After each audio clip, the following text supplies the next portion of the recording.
Hello, astrology friends. This is Melanie with the Astro Weather for the week. Today is the 6th of February, and the weather goes from February 7th till 13th, just before Valentine's. So, we're coming out of this full moon, actually, quite an intense full moon, also reflected in manifesting as however you will like to frame it, the devastating earthquake in on the Turkish-Syrian border. The full moon had a square, a T-square, fixed T-square in the center of the fixed signs to Uranus in Taurus. Uranus is a disrupting energy, and Taurus has to do with the earth. So, sadly, it manifested in this way. The eruption, the release point of Uranus showed up in this way at the detriment of so many people who lost their home or even their lives. So, feeling really sorry for that. And lots of love, lots of support is coming towards Turkey, Syria for from around the world. Makes us realize, hey, that there is intentionally war is waged. Devastating effects happen from people, not just from the earth, from people waging war against each other. Why is this necessary? Yeah, anyway, lots can be thought and felt about all this. Puts things definitely in so many ways into perspective again, hey? And we also privately, personally, have a lot to process from this full moon, especially if we have planets, ascendant, sun, moon, nodes in the center of the fixed signs. In other words, Taurus, Leo, Scorpio, and Aquarius. Even just one of them or even more than one, that would definitely trigger lots of things in you. And the fixed signs, that's where the T-square and any square is actually the most difficult. I show you the chart again. Guess I showed it to you last week, but here it is. So you have here, okay, pointing to the right direction here because it's backwards. Okay, so here you have Uranus as the apex, as this 90-degree angle here. Okay, it's hard to do it. Retro backwards to the full moon axis. Here you have the sun, and down below you have the moon. And the outlet is Uranus with the north node. So Uranus is a disturbing energy, as I said, is a disruptive energy. It's also an awakening energy. It's a wake-up call, and it's a call for awakening that we have been feeling in this Taurian way since 2019 when Uranus entered Taurus, where it will be until dwell or disrupt until 2026, 7 years in a sign. So we are now halfway in it. That's why Uranus is also in the center of Taurus. How can we, on a positive note, embody freedom and joy and anchor the light onto the earth, into the body, into felt sense experiences, and be with the earth, be like the earth that is awakening in spring or otherwise brings us into the precious present moment when we are fully there, right, with all our senses.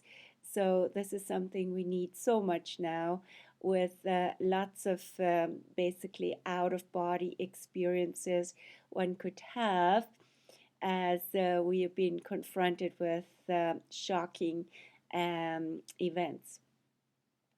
So we need to be more in nature, and we need to be more in our true nature. Be also slow down with Taurus. Enjoy. Be fully there when you eat, when you walk through spring in awakening, or otherwise when you're just going through the city, meeting people, being fully present and loving, right? Embodying freedom, embodying an awake presence, and sharing the love so needed now, as humanity has been going through a lot. Saturn in Aquarius, where that the sun will meet and pass on February 16th, it is, before the sun goes into Pisces on the 18th.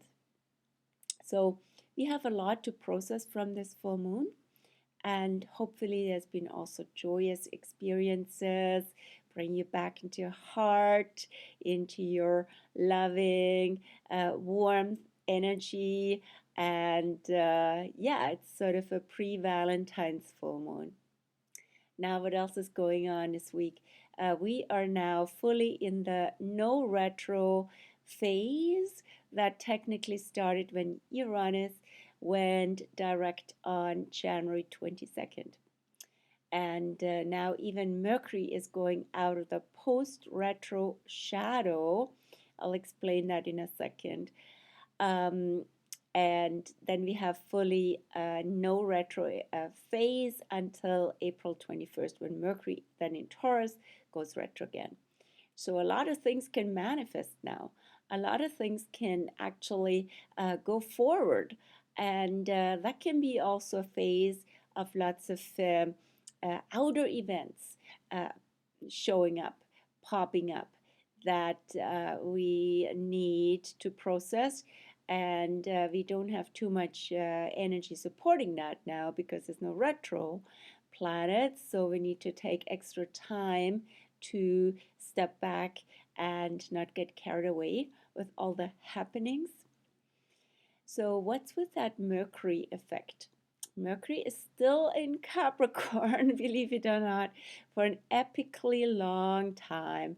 That started on December 6th and goes on until February 11th. So just till the end of this week. And why? Yes, of course, because Mercury went retrograde on December 29th until January, when was it? 18th, I believe. Losing track now of all the retros, right? And so Mercury is coming out of that post-retro shadow. What does that mean? Mercury is now end of Capricorn, is coming to that point tomorrow, from which it originally on December 29th went retro. And when it crosses that point for the second time, so I'll demonstrate that to you also in the chart, that is the post-retro shadow. So here, now taking that chart out, that works better. Here is Mercury. Here is Mercury in Capricorn approaching Pluto. And coming to that point, I believe it was 24 degrees, around 25, from which it went retro to like 8 degrees, and then forward again, and now it leaves that whole window, right? And that's tomorrow. And just after that, it will pass also Pluto on the 10th of February and then go into Aquarius on the 11th of February. So this week is very mercurial for that reason and for a few more. So this Mercury-Pluto event that we're having now is also can manifest as sort of news of devastation like the earthquake, or otherwise something that really shakes you or takes you to your core, and to brings us also to the core of the matter. What really matters most? What matters most at the end of the day is what Capricorn looks into. What has ultimate priority when it comes down to it? And also, where is the shadow? So shadow is technically the thing with the post-retro shadow, but it's also a theme of Pluto. So what is it that's going on behind the scenes in hidden and dark places that are sort of concealed and veiled from the public and outer appearance? A lot may come through here because Mercury is the messenger. So, and it can be literally messages, a news, or can be also what's on our mind, right? We might all of a sudden think of something that, oh, wow, this is actually something quite essential that I haven't thought of. And it can have to do with self understanding, it can have to do with something more external, like with Capricorn, often has to do with the structures of the world, what really rules and governs. Capricorn is about government also, what is in charge and what's with this crisis of leadership that we're in at this point. What does it come down to? Is there corruption, for example, which is also a Pluto thing? What influences decision makers and so-called responsible people in charge, Capricorn? And so a lot can come down the drain here because of Mercury and also rolling out with Pluto still in Capricorn until March 25th, just after the spring equinox new moon, one of the major March events that we have a few. So we can still tune into a lot of stuff that has been, yeah, basically hidden, covered, or not really fully seen. Pluto is a catalyst. Pluto brings out the shadow for the sake of evolution and transformation. So what really needs to change here and why? Okay, so what else comes up with Mercury? Because I said it's a mercurial week, Mercury with Pluto. But after that Pluto contact comes Mercury enters Aquarius. And that will be on February 11th. And Mercury will be in Aquarius until the 2nd of March. So again, a shorter period because the retrograde phase is over and Mercury is speeding up. And Mercury is exalted in Aquarius. What does that mean? Mercury is traditionally, or in that, I know, system of dignities and rulerships, positioned very strongly in Aquarius. It holds a strong place. Why does Mercury function so well in Aquarius? Because here we can think beyond these confines and definitions and old structures, rules, laws, matrix. Capricorn, right?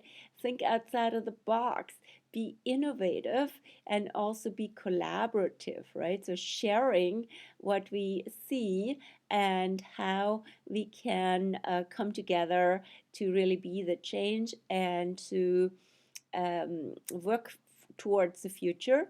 Aquarius is also future oriented versus Capricorn is history oriented. So everything that's built up over time. And Aquarius says, how can we co-innovate and co-create what, according to our visions for the future? So Mercury in Aquarius is strong at that. Is a strong advocate. Is also an advocate for freedom with Aquarius, collaboration, and transparency, right? Capricorn is like the rock and the mountain, solid and apparently unmovable. And Aquarius is more like glass, right? Crystals, glass, transparency. And yeah, also new energy, is very Aquarian, right? So what would be energy forms that want to be used, for example, and also what's the role of community, collaboration, all of this. I said as the motto for Mercury in Aquarius, breaking free from the mental matrix. It's not just an external thing, right, that keeps us in check or so, but it's our uh, own programming, right? So it's the conditioning the mind has bought into and been more and more over time is basically limited by, right? So Mercury in Aquarius says, hey, there's something else. There's new approaches. Try yourself out in a new way and share, contribute and distribute, says Aquarius also. So maybe new projects are kicking in, more collaborative projects with Mercury and Aquarius, talking to people you haven't in a while, having a few light bulbs coming up that way. And Mercury will eventually in Aquarius meet the Saturn. No, wait a minute. So till March 2nd, yes, we'll meet Saturn before Saturn finally also leaves Aquarius and goes into Pisces.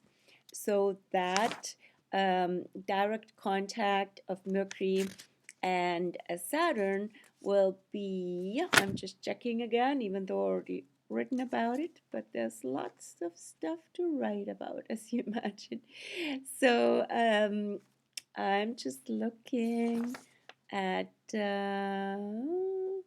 Mercury, Saturn. Yeah, right. Mercury will be conjunct Saturn on on March 2nd, just before leaving and leaving Aquarius and entering Pisces. So that's just hours apart. That's sort of the last completing piece of Mercury in Aquarius, similar to Mercury in Capricorn, also meeting Pluto on the day before it enters Aquarius. So there is this transformational, this deeper piece, this shadowy piece, and then with Saturn Aquarius, there's more concrete evidence and stuff that doesn't work, or the lessons we have learned since Saturn's been in Aquarius, which started spring equinox 2020. And Mercury wants to link back into that and report from there and share that. So that can be also a really great time to do some inventory about that. Talk to people about your experiences in the last 3 years, and what's your resume and what can be done differently in the future to address these issues we've all been dealing with. And it's been various issues for different people, but also certain issues for groups of people. Aquarius is also about group energy. It's about society and and humanity. So Mercury going into Aquarius. Then lastly here for today, keeping it a little shorter this time, just again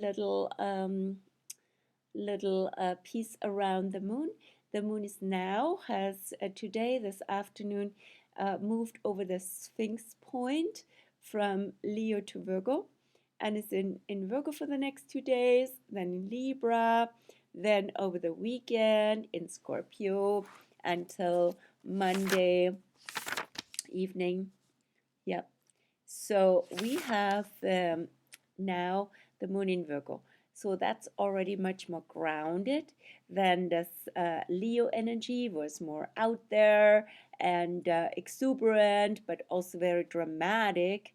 And now we're having a bit more, the whole energy moved more towards reason and practicality, and also how can we be of service? How can we do something that makes the world a better place, especially the combination of Virgo and Aquarius. So the moon in Virgo and the sun in Aquarius. That can be a beautiful approach here in the next few days. Then the moon goes into Libra, and Libra is in trine, is in air trine with Aquarius. So there can be more an energy moving towards relatedness and also issues of justice because of Aquarius, right? Justice, social justice, and also group energy, friendship, relationship, peace themes to share in that regard, and to be oriented in that way emotionally with the moon. Then the moon goes into Scorpio. So in Scorpio, that will be from Saturday the 11th, mid morning, until, as I said, Monday evening. So in Scorpio, the moon is traditionally considered the most challenged. Why is that so? Because our emotions go to deep, dark places. And it can be useful, it can be really helpful and positive if we have if we really dive into something that needs to be processed that otherwise gets pushed under the rug or ignored. So it's great for deeper processes, but we need to come all the way through and not get stuck there somewhere in the middle, because then otherwise it's fixed energy. Scorpio is fixed water. It's like a swamp, and it's also a fixed emotion. So emotion can get stuck in the dark, in dark and deep and painful places. And the whole spectrum of that can come up with the moon in Scorpio. And Aquarius is fixed air. So there's that contrast between thinking and feeling really deeply while being consciously more oriented towards freedom, detachment, and openness in that regard. And yeah, so there's all these dilemmas and conflicts that can come up with a half moon or quarter moon, however you may want to call it. It's a waning moon in a square with the sun. So that next weekend, as I said, do some good processing. Would be also, on a positive note, a great time to do some spa-like activities. I'm planning to do that. And yeah, and then the moon will be in Sagittarius again, going over the Phoenix point from Scorpio to Sag on Monday evening. That's it for now. And next week will be the phase, the last week of Pisces, last week of Aquarius, moving towards Pisces on the 18th of February, and then towards that new moon right on the cusp at 1 degree 22 minutes of Pisces on the 19th of February. And that will be also the Shiva Ratri in the Hindu tradition. Shiva Ratri is the new moon in February, the night of Shiva. So basically the dark moon, a dark to new moon.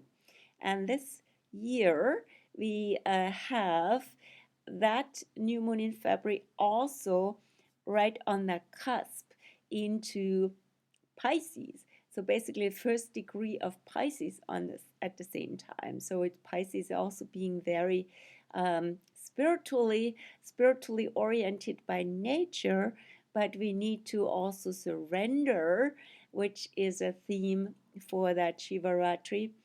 Surrender into the dark and into the undying, which will also a theme that would come up with Venus Pluto on that same Shivaratri new moon day.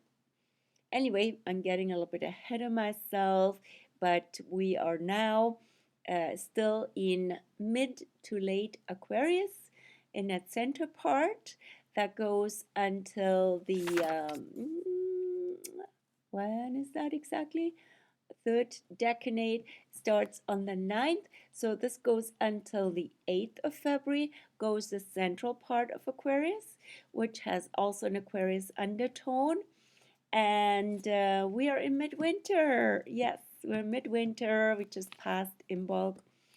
And then from the 9th on till the 18th will be the last part of Aquarius, which has a Gemini undertone.